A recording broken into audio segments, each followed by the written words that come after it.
দেবশ্রীবাদ বলছেন আপনি লক্ষ ছাগ বলি দিয়ে রক্তের গঙ্গা বইয়ে দিয়েছেন।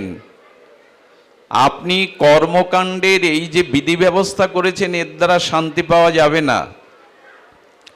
আপনি যাগ যজ্ঞ তীর্থ পর্যটন দান ধ্যান পুণ্য কর্মের দ্বারা মানসিক শান্তি পাবেন না। এই জন্য তস্মিন মহামুখরিতা, শুদ্ধ সাধুর মুখে আর যে অমৃত মহান মুখরিতা, কি বলছেন, মধুবী চরিত্র, সাধু মুখে অনুভববেদ্য ভজনশীল ভক্তের মুখে সেই শ্রী ভগবানের আনন্দময় ঐশ্বর্যময় মাধুর্যময় মধু চরিত্র শ্রবণ করুন। তবে সেটা সাধুদের মাঝে গিয়ে শ্রবণ করুন, ঘরে বসে একা একা নয়, আস্বাদন হবে না। তো মধুবী চরিত্র বলছেন সরিত পরিত, শেষ সরিত পরিত। সরিত মানে ঝর্ণার মতো। কারণ সাধুগণ তারা হরিকথা কায় মনোবাক্যে নিত্য নিরন্তর আস্বাদন করছেন। ধ্যান দিয়ে শুনুন, ঝর্ণার ঝরঝর জলধারা যেমন নিরন্তর ঝরছে, তেমনি প্রকৃত ভগবানের প্রিয় সন্তগণ সাধুগণ ভক্তগণ তারা বাক্যের দ্বারা মনের দ্বারা চিন্তনের দ্বারা সর্বদা শ্রী ভগবানের নাম রূপ লীলা আস্বাদন করছেন। কেন করছেন? ওই যে ঝর্ণার মতো। কি বলছেন এখানে? শেষ ও সরিত পরিত। সরিত মানে ঝর্ণার ন্যায়। আমি আপনাদের একটা কথা বলি, অর্থ দুইভাবে ব্যয় করা যায়। অর্থ সৎভাবে ব্যয় করা যায়, আবার অসৎ ক্রিয়াও অর্থ ব্যয় করা যায়। অর্থ সৎভাবে এবং অসৎভাবে দুটিই ব্যয় করা যায়। তেমন ভাগবত বললেন আমাদের আয়ুও দুইভাবে ব্যয় করা যায়। যদি অর্থটাকে সৎ কাজে, মঙ্গল কাজে, জগৎ হিতার্থে, হরি প্রীতার্থে, ভাগবত সেবায়, বৈষ্ণব সেবায় লাগান, সেই অর্থের সদ্ব্যবহারটা যথার্থ হয়, তাতে মানসিক শান্তি হয়। কিন্তু অর্থ যদি অন্যায্য কাজে, অপবিত্র কাজে, অহিতকার কাজে ব্যয় করেন, তাহলে সেই অর্থের ব্যয়টা যথার্থ হলো না। তেমনি আমরা যে আয়ু পেয়েছি, এই আয়ুটাও যথার্থ ব্যয় করা যায়, আবার আয়ুকে ব্যর্থ ব্যয়ও করা যায়।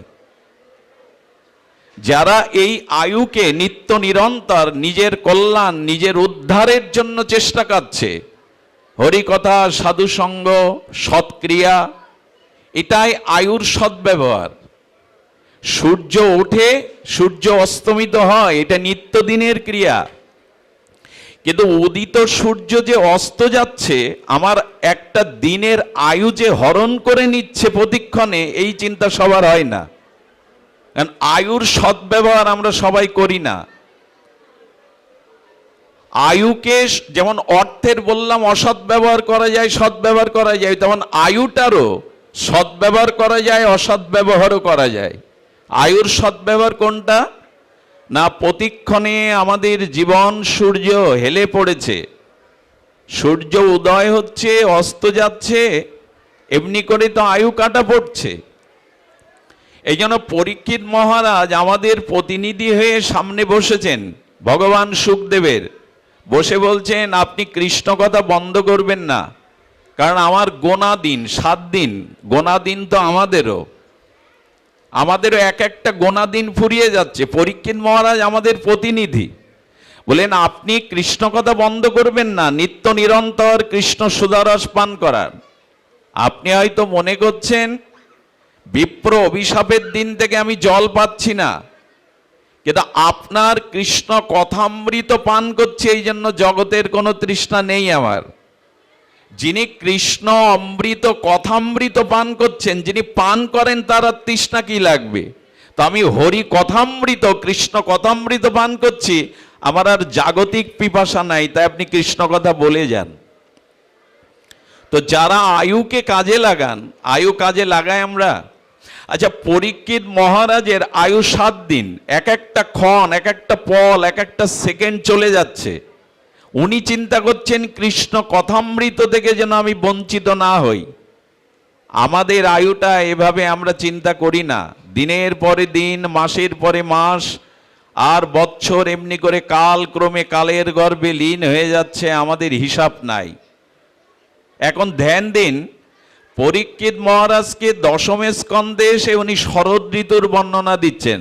আচ্ছা, পরীক্ষিত মহারাজ কি শরৎ ঋতুর বর্ণনা শোনার জন্য বসেছেন? যার আয়ু 7 দিন ফুরিয়ে যাচ্ছে, তিনি শরৎ এই বর্ণনা শুনে কি করবেন? মহারাজ, আপনি পরীক্ষিত মহারাজকে, এই মা এখানে কিছু করতে হবে না, এখন সরে যাও। আপনি পরীক্ষিত মহারাজকে শরতের বর্ণনা কেন শোনাচ্ছেন? উনি শরৎ ঋতুর বর্ণনা শুনতে বসেছেন। আচ্ছা, আমি এখন কৃষ্ণ কথা বাদ দিয়ে আপনাদের শরৎ ঋতুর বর্ণনা করবো, এটা সম্ভব? শরৎ ঋতুর বর্ণনা শুনতে এসছেন, বর্ষার বর্ণনা শুনতে এসছেন, তো কেন বলছেন নিরর্থক কথা? তো সুখদেব গোস্বামী বলবেন না? ওনার মুখ দিয়ে তো কৃষ্ণ কথা ছাড়া, তত্ত্ব কথা ছাড়া অন্য কথা আসবে না। কেন বলছেন? এর কারণ আছে। কারণটা আমাদের জন্য, দেখবেন বর্ষাকালে পুষ্করণী নদ নদীর মাছগুলো কি হয়, বর্ষার ঝড়ো ঝড়ো বৃষ্টির ধারায় জল স্ফীতি হয়, আর তখন নদী থেকে, খাল বিল থেকে ওই জলটা উপচে চারিদিকে ছড়িয়ে যায়, ধান্য খেতে যায়, সবজি খেতে যায়, ওর সাথে কিছু মাছও ভেসে যায়, যায় কি না? মাছগুলো তখন উপরে উল্টে চলতে শুরু করে। আচ্ছা, ওই যে ধান খেতে অল্প একটু জল আলের মধ্যে, এই যে আল দেওয়া আছে ওর মধ্যে বেঁধে গেল, মাছগুলো ওখানে খেলা করতে থাকে। ওরা ভাবতে থাকে আমি তো পুকুরেই আছি, আমি তো জলের গভীরেই আছি, ভালোই আছি। কিন্তু যখন বর্ষা ঋতু শেষে শরৎ ঋতুর আগমন ঘটে, তখন জল শুকায় না বাড়ে। সূর্যের কিরণে শরৎ ঋতু হলে জলটা বাষ্প আকারে শোকাতে থাকে। মাছগুলো কি মনে করে আমি তো পুকুরেই আছি, নদীতেই আছি, জলেই আছি, ভালোই আছি। তেমনি আমাদের জীবনের যে ওই যে একটু একটু করে জল ফুরিয়ে যাচ্ছে, শুকিয়ে যাচ্ছে, আমাদের জীবনের আয়ুটাও তো শুকাচ্ছে। আমরা মনে করছি সংসারে বেশ ভালোই আছি, আরো কতদিন বাঁচবো, আরো কতদিন সুখে সংসার করব। জল কিন্তু শুকাচ্ছে, ওই হিসাব মাছের নাই। সে মনে করছে আমি পুকুরেই আছি, জলেই আছি। আমরা বলছি খেয়ে পড়ে তো সংসারে ভালোই আছি, ভজনের কি দরকার, আয়ুর চিন্তার কি দরকার? কিন্তু না, জল শুকাচ্ছে, আমাদেরও আয়ু ফুরিয়ে যাচ্ছে। এই হিসাব কজন রাখি আমরা? আপনারা রাখেন, আমার মতো যারা তারা হয়তো রাখেন না। তো জল যখন একেবারে শুকিয়ে গেল, তখন মাছগুলো ছটপট করে মরে যাওয়া ছাড়া আর ফিরে যেতে পারে না। তেমনি আমাদেরও কখন আয়ু ফুরিয়ে যাবে, কাল এসে, মৃত্যু এসে আমাকেও গ্রাস করবে। এই জন্য ভাবতে হয় আমি ভালো নেই, আমার আয়ু ফুরিয়ে যাচ্ছে। মাছগুলোরও ভাবনা নেই, আমারও নাই, আমি দিন দিন আয়ু ফুরিয়ে যাচ্ছে, শুকিয়ে যাচ্ছে। তাই বলেন মহারাজ, আয়ু কিন্তু চলে যাচ্ছে, আপনি এখানে থাকতে পারবেন না, নিত্য নিরন্তর। এই জন্য আয়ুকে কাজে লাগান, সময়টাকে কাজে লাগান, হরিকথাটাকে শ্রবণ করুন। আচ্ছা, আয়ু কি বাড়ে? আয়ু বাড়ানো যায়? কি বলেন আপনারা?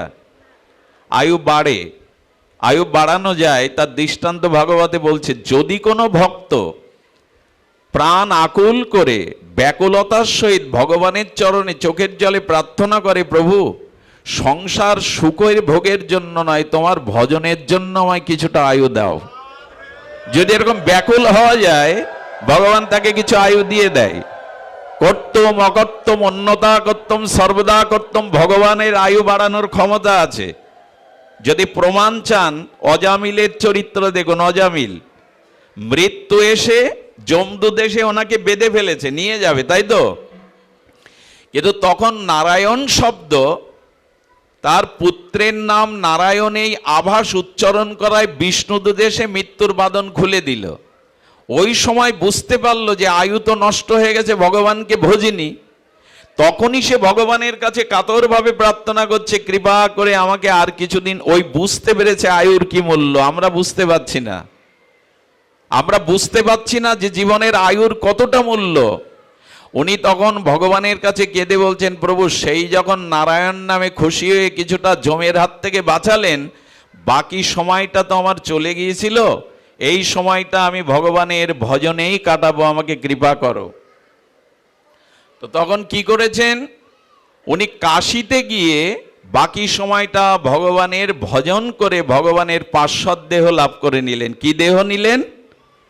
এই জন্য বাঁচতে হবে ভজনের জন্য। আয়ু বাড়ে যদি ভগবান কৃপা করে ভজনের ব্যাকুলতা কারো থাকে, তাকে আয়ু দিয়ে দেন শুধু ভজনের জন্য।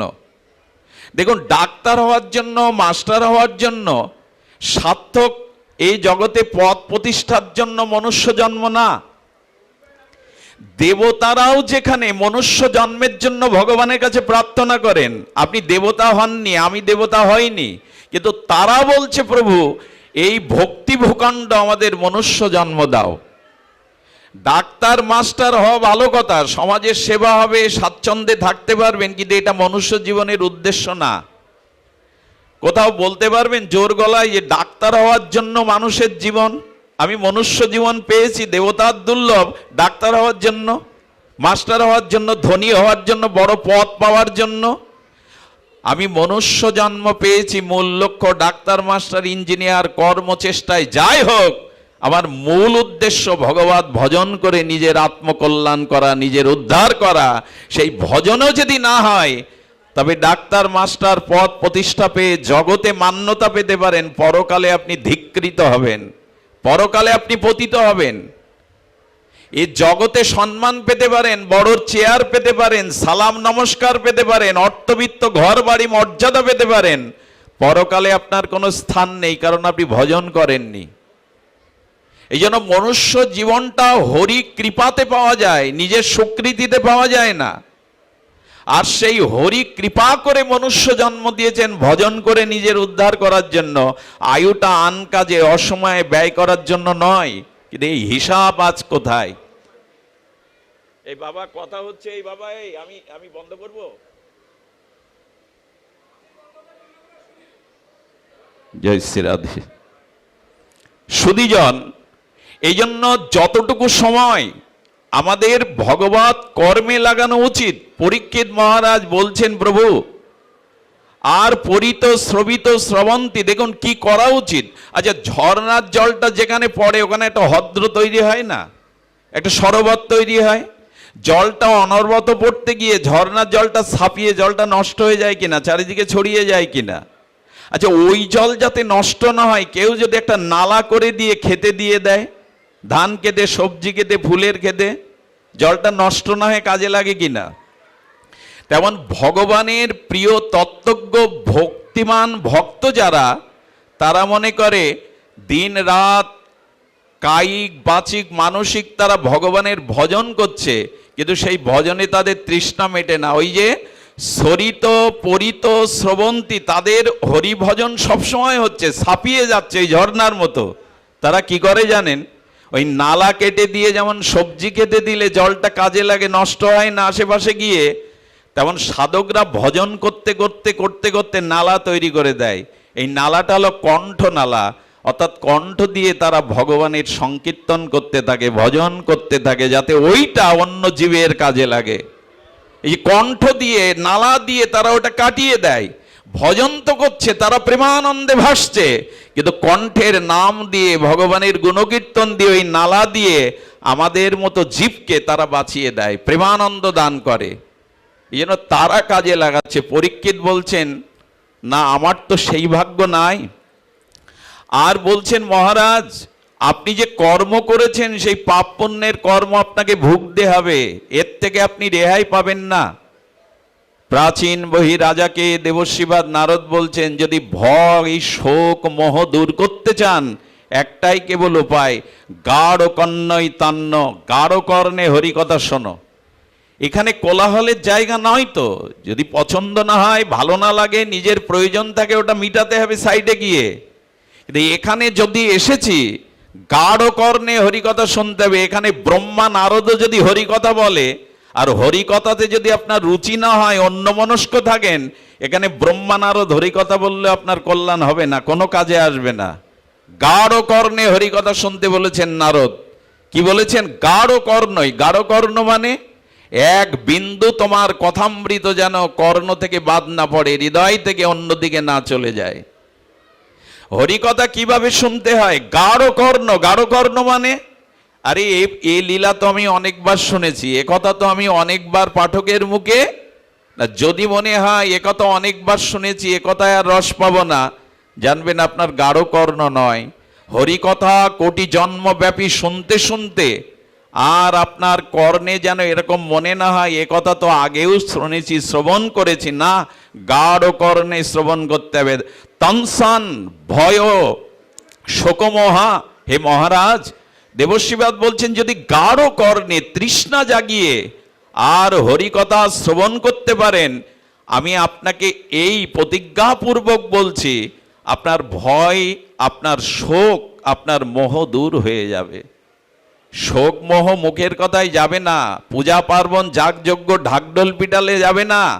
হরিকথা শ্রবণ করতে করতে হরি যেদিন হৃদয়ে বসবেন, সেই সাধু মহতের অনুভূতি যেদিন আপনার হৃদয়ে প্রকাশ হবে, হরিকথামৃতে হরি যেদিন আপনার হৃদয়ে বসবে, সেই দিন শোক মোহ ভয় আপনার জীবনে দূর হবে। এর আগে দূর হওয়ার অন্য কোনো পন্থা নাই।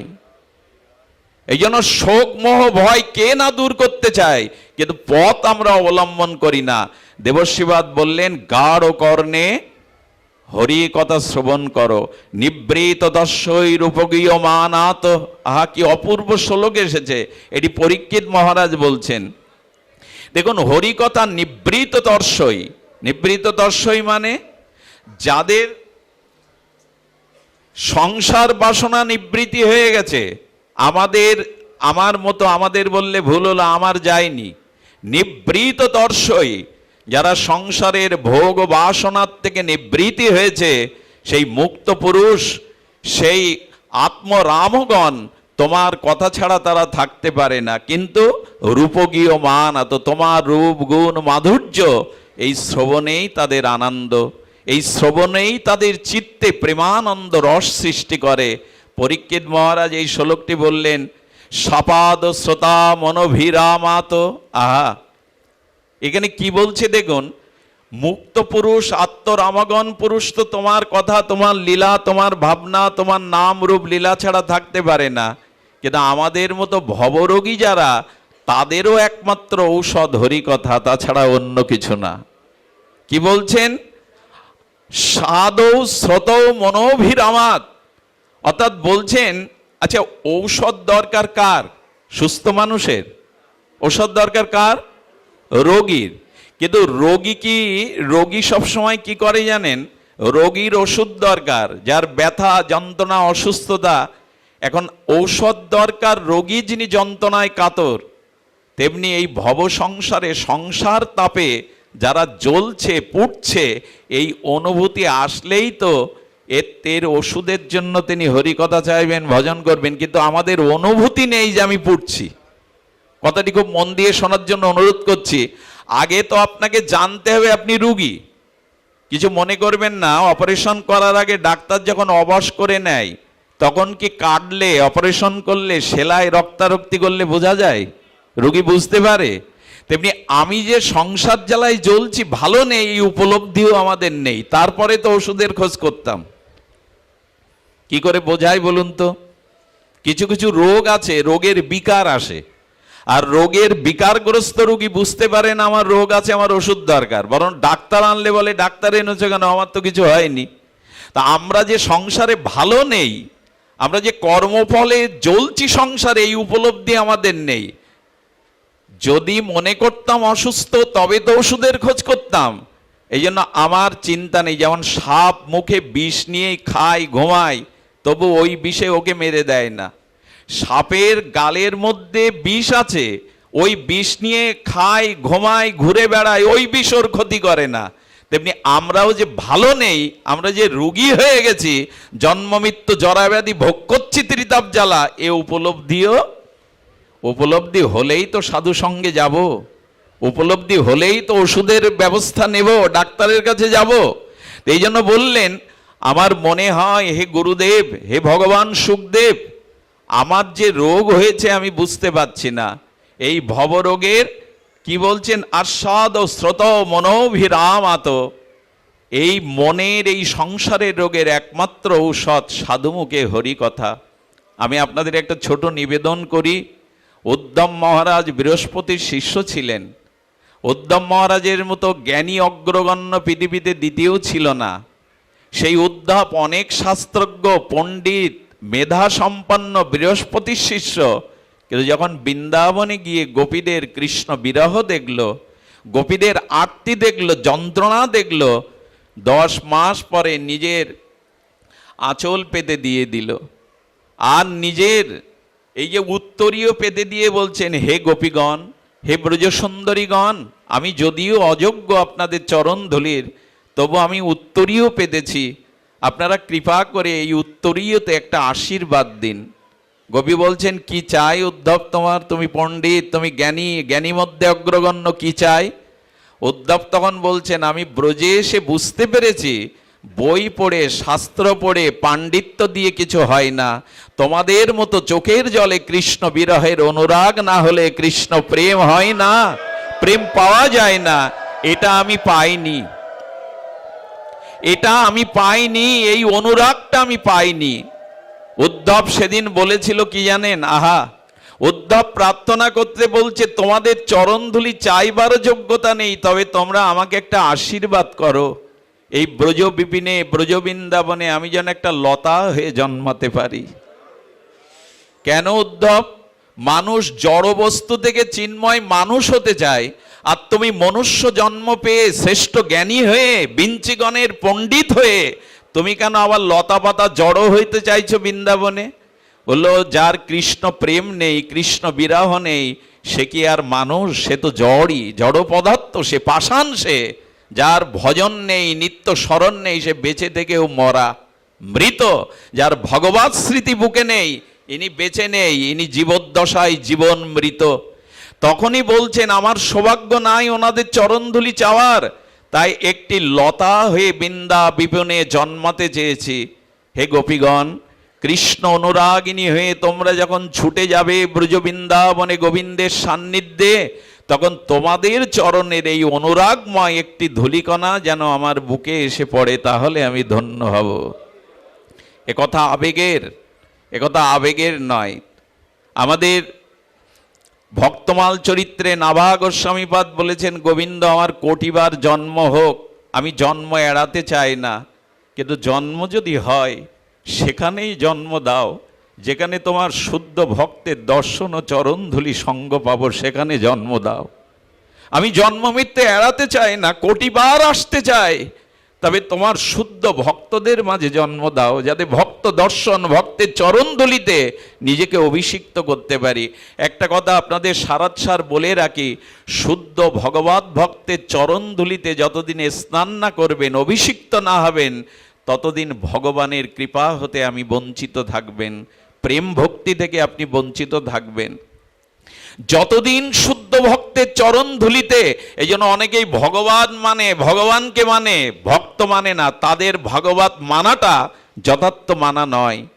যারা ভক্তকে অনাদর করে, ভক্তকে অসম্মান করে, অথচ ভগবানকে মানে, জেনে রাখুন কোটি জন্মেও তারা ভগবত কৃপার যোগ্য পাত্র নয়, কোটি জন্মেও তারা ভগবানের কৃপা পাবে না। ভগবান একথা বলেছেন, আমার ভক্তি, আমার প্রেম সেই পাবে মহৎ চরণ রজ অভিষেকং। যতদিন শুদ্ধ ভক্তের চরণ ধুলি অঙ্গে না মাখবে, ততদিন ভক্তি হতে পারে না, প্রেম হতে পারে না।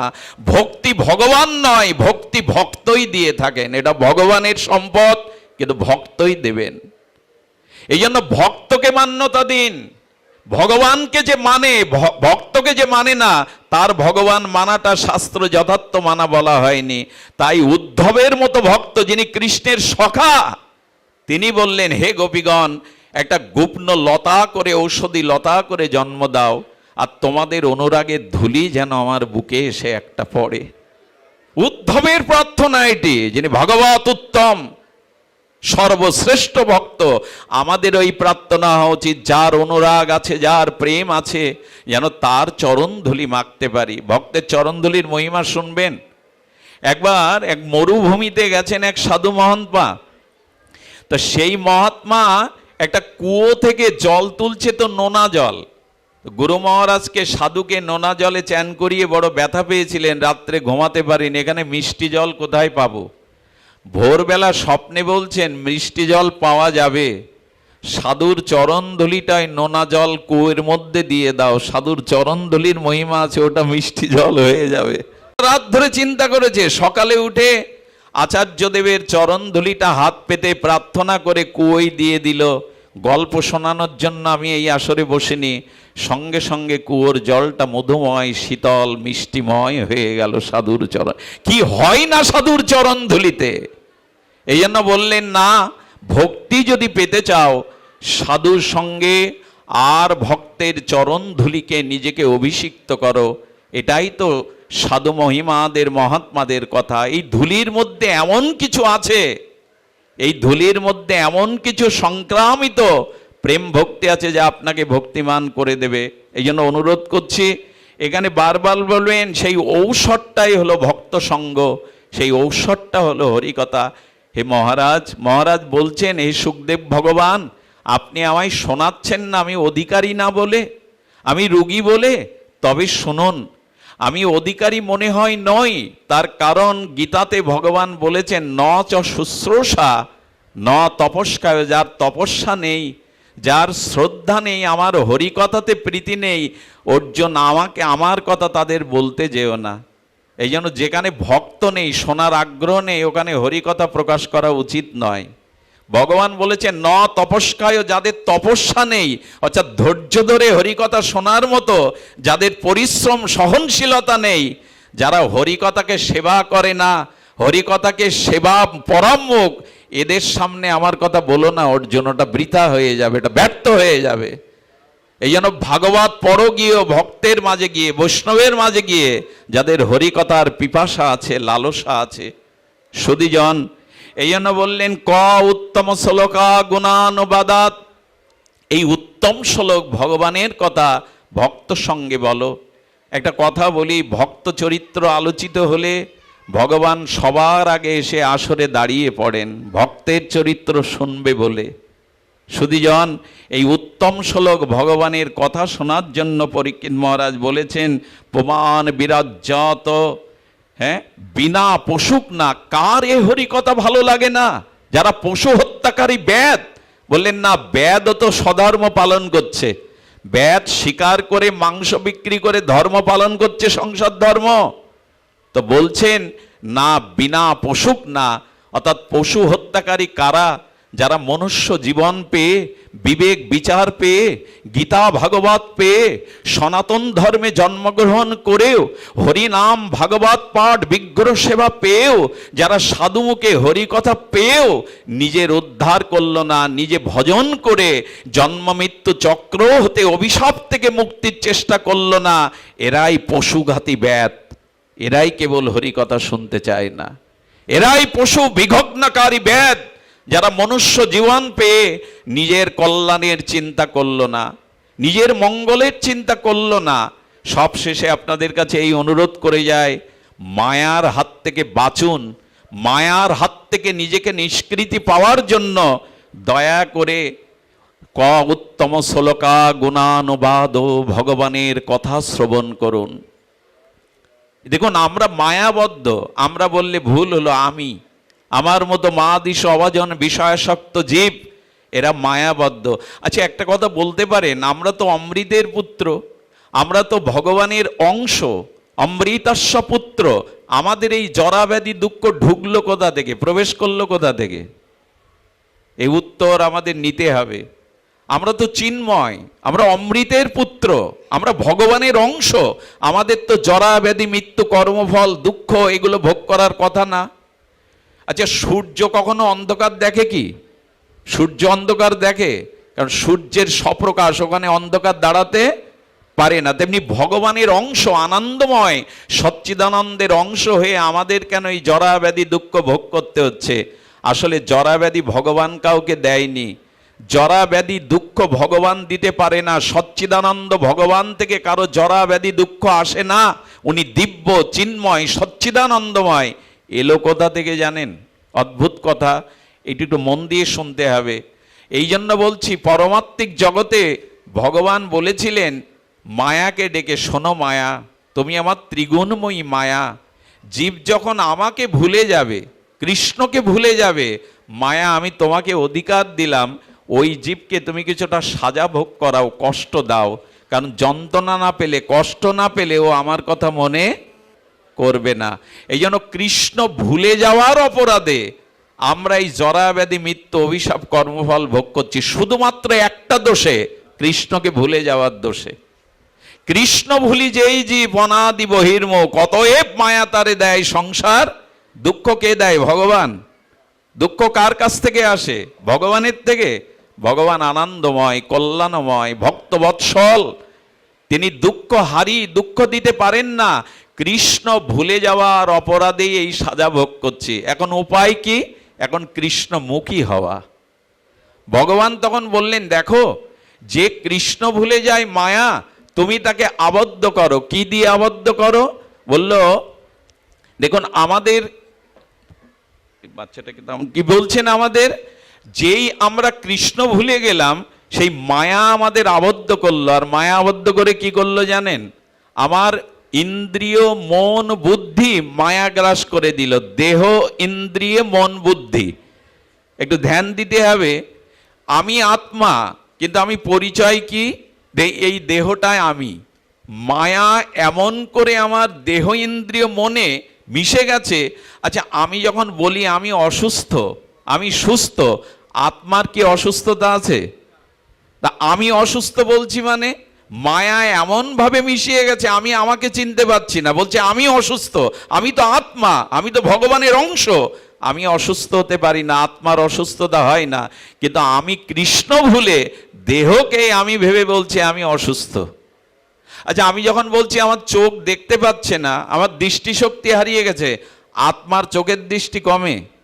পরমাত্মার অংশ চিৎকন আত্মা চোখে কম দেখে? চোখে কম দেখে না। আসলে আমি ইন্দ্রিয়ে, চোখ কোনো ইন্দ্রিয়, ইন্দ্রিয়তে আমি বুদ্ধি আসায় ওইখানে বলছে আমার চোখ কম দেখছে। আসলে আমরা অমৃতের পুত্র, আসলে আমরা চিদানন্দ ঘন আত্মা, কিন্তু এই মায়াতে জড়িত হয়ে আমরা এমনি করে ফেসে গেছি। আমি আপনাদের কাছে ছোট্ট অনুরোধ করেই পাঠ বিশ্রাম করব। সেটা হলো এইটুকু, এই মায়ার হাত থেকে নিষ্কৃতি পাওয়ার জন্য সাধু সঙ্গে হরিকথা, তস্মিন মহামুখরিতা মধু বিচরিত্র সরিত পরিত পীযূষ গাঢ় কর্ণে হরিকথা পান। এটি ছাড়া দ্বিতীয় কোনো উপায় নেই। সবশেষে মায়ার হাত থেকে আমরা যদি নিষ্কৃতি না পাই, কিভাবে পাই? ছোট্ট একটা দৃষ্টান্ত দিয়েই আজকের পাঠ বিশ্রাম। ধ্যান দিন। বললেন বারবার বিশ্রাম দিচ্ছেন কেন? আসলে আর একটা অনুষ্ঠান এই কমিটি কর্তৃক, মহানগর মনে হয় কমিটি কর্তৃক অনুষ্ঠান আছে, এই জন্য তাদের সময়টাকে গুরুত্ব দিয়ে বাকি অনুষ্ঠানটাকে সুযোগ করা দেওয়ার জন্য আমরা আজকের শেষ কথা শুনবো। শেষ নাই, বিশ্রাম কথা শুনবো। মায়ার হাত থেকে রক্ষার চেষ্টা করুন, না হলে কি পরিণতি হবে? রাধাকুণ্ডে গুরু মহারাজ এক অমৃত হরিকথা আস্বাদনে এটি দান করেছিলেন। নিশ্চয় আশা করি আপনি শুনবেন, আপনারা হৃদয় দিয়ে গ্রহণ করবেন। দেবশ্রীপাদ নারদ তার প্রিয় ভগবানের কাছে, পরমের কাছে বলছে, প্রভু আমি তো মায়ামুক্ত তোমার কৃপায়, কিন্তু মায়া কেমন তুমি যদি আমাকে একটু দেখাতে। নারদকে তখন গোবিন্দ হেসে বললেন, তোমাকে মায়া দেখানো যাবে না, কারণ তুমি মায়া দেখলে, মায়ার দ্বারা আবিষ্ট জীবের দুঃখ দেখলে তুমি তার মায়া দূর করবে, এই জন্য তোমাকে আমি মায়া দেখাবো না।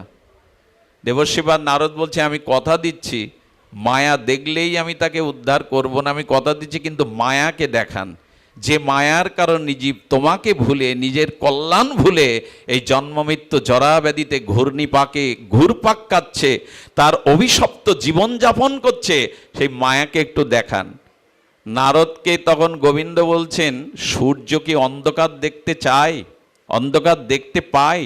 তেমনি তুমিও মায়া দেখতে পাবে না আমার কৃপায়। বলে আপনি অচিন্ত ভগবান, কর্তম অকর্তম অন্যতা কর্তম সর্বদা কর্তম সর্বশক্তিমান তত্ত্ব, অচিন্তনীয় তত্ত্ব আপনি কৃপা করে দেখিয়ে দিন। ভক্তের অনুরোধ ভগবান উপেক্ষা করতে পারেন না। নারদকে বলছেন, চলে যাও অমুক গ্রামে, গিয়ে ওখানে দেখো মায়া শঙ্কর বলে এক ব্যক্তি আছে, সে সাক্ষাৎ মায়া। তার কাছে গেলেই তুমি মায়াকে চিনতে বা বুঝতে পারবে। নারদ হঠাৎ বললেন, প্রভু ওর কি নাম বললেন? বললেন মায়া শঙ্কর। বলে মায়া কারো উপাধি হয় নাকি? দাস হয়, ঘোষ হয়, চ্যাটার্জি ব্যানার্জি হয়, দেবনাথ হয়, মায়া? বলে মায়ার উপাধি হয়ে গেছে, এই জন্য তো ওর কাছে তোমায় পাঠাচ্ছি মায়া দেখতে।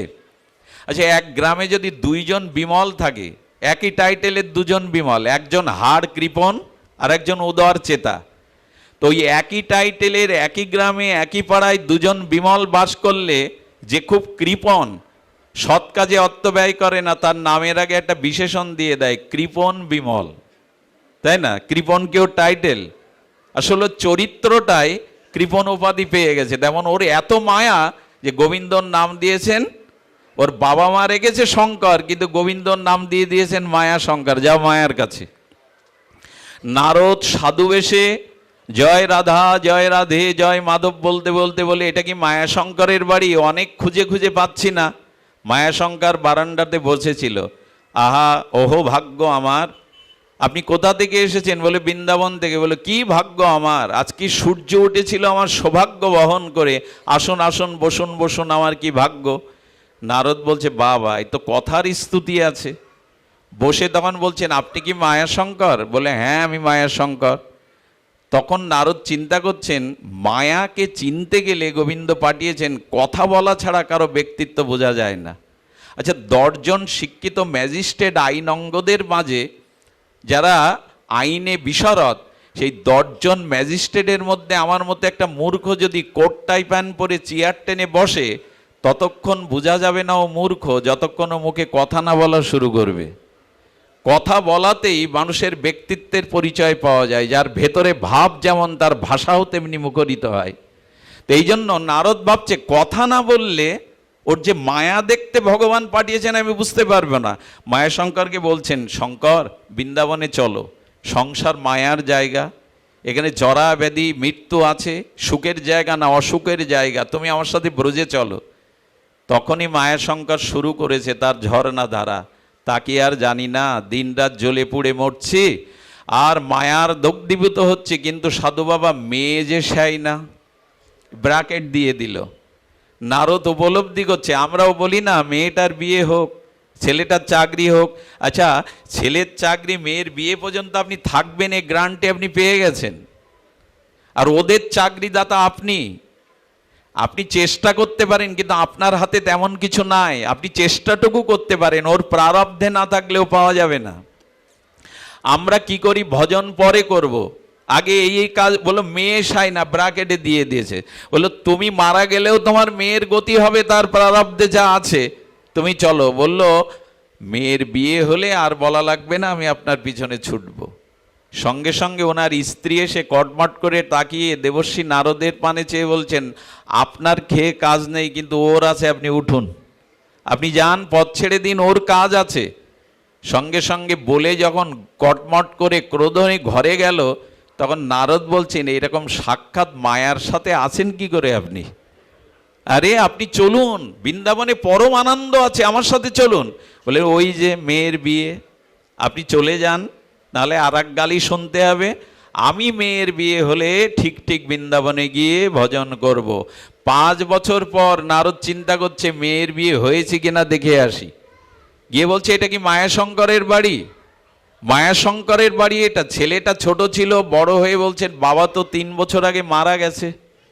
নারদ বলছে, মারা যাক, কিন্তু গতি কি হলো, ভজন তো করলো না। মেয়ের বিয়ে ঠিক হয়ে গেছে, মারা যাওয়ার পর নারদ ধ্যানের দ্বারা জানতে পারলো কি জানেন? আমি গল্প আদৌ শোনাচ্ছি না, এই হলো আমাদের দশা, যারা মায়াবদ্ধ জীব তাদের দশা। নারদ দেখলো 3 বছর আগে মারা গিয়ে এই গ্রামের একটা নিম্ন জাতিতে, কোনো জাতি নিম্ন নয়, তার কর্ম স্বভাবের কারণে এক নিম্ন জাতিতে জন্ম নিয়ে ওই বাচ্চা অবস্থায়, আর সে কি করছে, ওই নিম্ন জাতি যে জন্ম নিয়ে ওইটুকু বাচ্চাকে মহিষ চড়াতে দিয়েছে, গাভী চড়াতে দিয়েছে। নারদ গিয়ে বিল খালে দেখে ওই ছোট্ট বাচ্চা পাঁচুনি হাতে মহিষ চড়ে বেড়াচ্ছে, সেই পান্তা খাইয়ে পাঠিয়ে দিয়েছে। বলে আমাকে চিনতে পারছো মায়া শঙ্কর? বলে আমার নাম তো মায়া শঙ্কর না, কে তুমি? বলে তাহলে ভালো করে দেখো, ওকে স্পর্শ করে শক্তি সঞ্চার করে পূর্বজন্মের স্মৃতি ফিরিয়ে দিয়েছে। বলে ও, আপনি সেই বৃন্দাবনের সাধু বাবা? এই দেখুন আমার দশা, মেয়ের বিয়ে হয়ে গেছিল, আমার ভজন হয়নি, আমি এখন অধঃপতিত হয়ে এই মহিষ রেখে বেড়াচ্ছি। নারদ তখন বললেন, চিন্তা নেই, তুমি আমার সাথে এবার চলো, এবার তো চলো। কৃষ্ণ ভজনে কোনো জাতির বিচার নেই, কুলের বিচার নেই, তুমি চলো আমার সাথে।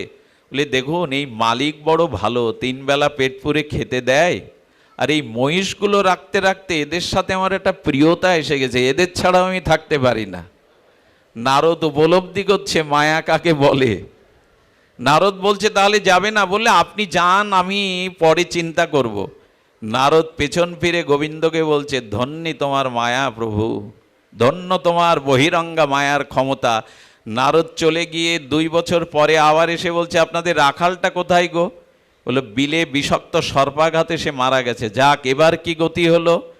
এটা আমি পুরাণের কথা শোনাচ্ছি, ঠাকুরমার ঝুলির গল্পের কথা নয়। গুরু মহারাজ রাধাকুণ্ডে বলছেন, কুকুর হয়ে জন্ম নিয়েছে ও, পাড়াতে একটা কুকুর হয়ে জন্ম নিয়েছে। আমি আপনাদের অনুরোধ করি, কৃষ্ণ ভজন না করে যদি মরেন, আপনার অধোগতি হবেই। কি বলেছেন? ন ভজন্তি তথা অধঃপতস্ধি। এ জন্ম পেয়ে, বিবেক পেয়ে, সনাতন ধর্ম জন্মগ্রহণ করে যদি ভজন না করেন, আগামী জন্মে ঠেকাতে পারবেন না, অধোগতি হবেই। শুকর কুকুরে যাব না, এর কোনো অর্থ আছে? আপনি চাইলেই আবার মনুষ্য জন্ম পাবেন না, এই সুন্দর পূর্ণ অবয়ব দেহ পাবেন না। কত কানা খোড়া বিকালাঙ্গ জগতে পড়ে আছে, কারা তারা? পেয়েছিল ভজনের জন্ম, ভজন করেনি, ইন্দ্রগুলোকে কাজে লাগায়নি। আগামী জন্মে যদি পঙ্গু হই, অন্ধ হই, জন্মন্ধ হই, আপনার হাতে কিছু করার নেই। তাই ভজন করুন, নালে অধঃপতন আসবেই। ন ভজন্তস্তত অধঃপতস্ধি। কুকুরটাকে গিয়ে বলছে, শক্তি সঞ্চার করে আমাকে চিনতে পারো? বলে আপনি সেই সাধু, বারবার আসছেন। বলে এবার অন্তত চলো। বলে কুকুর জন্মে কি আর কৃষ্ণ ভজন হয়? সব চলে গেছে, কুকুরে নেমে গেছি, এখন আর ভজন হবে না। নারদ বলছেন, হয়। যদি বৈষ্ণবের দুয়ারের কুকুর হয়ে থাকতে পারো, তোমার একটা গতি হতে পারে। বৈষ্ণবের দুয়ারের কুকুর হলে একটা গতি হতে পারে, হয়। কিন্তু আমি এমন কুকুরও দেখেছি, সন্ধ্যাবেলা উলোধ্বনি শঙ্করধ্বনি হরিনাম করলে ও চিৎকার করে হরিনাম করার চেষ্টা করে। এমনও কুকুর আছে একাদশীতে অন্ন পায় না। আমি উত্তর দিনাজপুরে ভারতে একটা পাঠ করতে গিয়ে একটা কুকুরকে তারা ঘরের মধ্যে রেখেছে। কেন জানেন? একাদশীতে অন্ন দিলেও পায় না, প্রসাদ পায়, কোনো আমিষ বস্তু পায় না। সন্ধ্যার শঙ্কে ফু দিলে, হরিনাম করলে সে চিৎকার করে হরিনাম করে। হয়তো গত জন্মে ভজন করেছিল, কোনো মহাপরাধে জন্মে কুকুর হয়েছে, কিন্তু ভজন নষ্ট হয়নি। সোনা যদি মাটির নিচে 200 বছরে রেখে দেন, কাপড় নষ্ট হবে, বস্তু নষ্ট হবে, সোনা নষ্ট হবে না। আজকে যে 2 ঘন্টা এখানে হরিকথা শুনছেন, এটা কোনো জন্মেই নষ্ট হবে না। গোবিন্দ কোনো না কোনো সময়, কোনো না কোনো জন্মে ফিরিয়ে দেবে আপনাকে এই সময়টা। ভজন বৃথা যায় না, ভজন কখনো ব্যর্থ যায় না। তখন বলছে চলো। আরে কুকুর হয়ে উদ্ধার হওয়া যায়। আমি আপনাদের একটু নিবেদন করি, বৈষ্ণবের আনুগত্যে যদি কুকুর হয়ে থাকতে পারি, কি হবে জানেন? আমি দেখেছি আমার বাড়িতে একটা পোষ্য কুকুর আছে। আমরা যখন কিছু খাই, ও ফ্যাল ফ্যাল করে তাকিয়ে থাকে। ওর অব্যক্ত ভাষায় যেন বলছে, মালিক তুমি যা খাচ্ছ, আমার আশা আছে, আমি তোমার কাছে গিয়ে কেড়ে নিতে পারি না, আমি জানি তুমি আমাকে কিছু দেবে, অংশ, বাকি অংশ কিছু দেবে। আমি অনুরোধ করি, বৈষ্ণবের আনুগত্যে কুকুর হয়েও যদি থাকা যায়, বৈষ্ণবই হরিনাম কৃপা নিশ্চয় আমাকে কিছু দিয়ে উদ্ধার করাবে। সেন সেবানন্দের